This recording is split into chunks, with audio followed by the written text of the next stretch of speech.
thanks. But you know what? If your fertilizer tea don't make your neighbors complain, you're probably doing something wrong and you should watch the next video. Hello, my name is Tanya.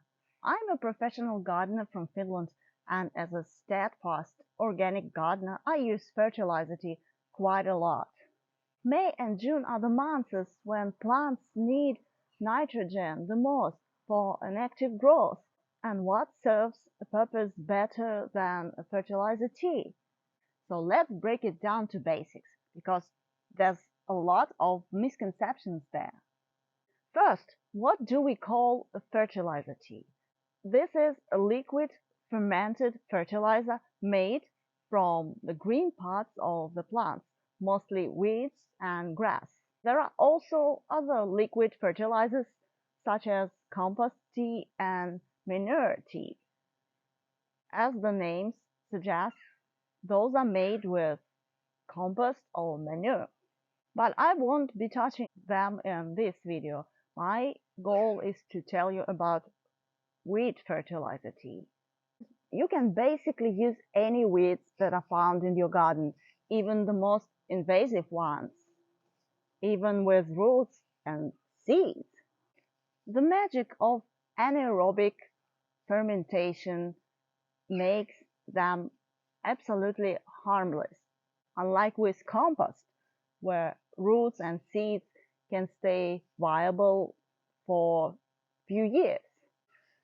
The best weeds to use in your fertilizer tea are those belonging to legume family, because they contain the most nitrogen and the most protein, which is breaking down to amino acids needed by plants and especially by soil bacteria. The other very useful weeds are stinging nettle, ground elder, dandelions, and saltbush. But actually, you can use any weeds found in your garden. For example, I use the creeping thistle. But you should also understand a simple thing. Weeds that are found in your garden contain only those elements that are found in your soil. So speaking of microelements, if something is lacking from your soil, your fertilizer tea will be lacking that as well. But we mostly prepare it because of nitrogen and amino acids. So if you need a particular microelement for your plants, consider other fertilizers, whether organic or not. And I also wouldn't recommend to use tree leaves in your fertilizer tea. First of all, they are slower to decompose than regular weeds. And the second problem with leaves that some trees are known for their allelopathy. That means they inhibit the growth of other plants near them. And well known for this, trees like oak, aspen, nuts, and partly maples. As I earlier showed you, for my fertilizer tea, I'm using mostly stinging nettle, ground elder, and creeping thistle that are found in abundance in my garden. And for example, creeping thistle is very annoying in my garden, and I haven't yet found any organic way of eliminating it. So if you know this, please let me know in the comments. You would save my life. So to prepare fertilizer, I am filling this 20-liter bucket with weeds up to the brims and adding water until all weeds are fully covered. It would be better if you use rainwater or other sources of natural water, but you can use your house water as well. Just let it settle down for at least 24 hours, better outside. And I use the water from the river. There's a full lot of bacteria to add to those that already come with weeds. And I also, if you notice, I also added a little parts of rhubarb leaves to make the liquid more acidic, and I will explain that later. Bacteria is what makes it all work, and the more natural you keep this process, the better outcome will be. Everything what is happening while your fertilizer tea is brewing is designed so amazingly by nature, and it's so complicated that you have to gain an MD in microbiology to be able to regulate this process. You can come across a lot of bad advices on the internet how to improve your fertilizer tea by adding extra components. Please don't follow them. Adding yeast, sugar, any kind of brines, etc. only makes certain bacteria dominate, and usually those are not right kind of bacteria. Same with modern kind of EM active products. They are designed to be used in your compost and directly in the soil. All compost and soil processes goes with the help of oxygen, and we call that aerobic. And the thing that is going on within your fertilizer tea is anaerobic. Actually, all additions to fertilizer tea is an attempt to eliminate its terrible smell.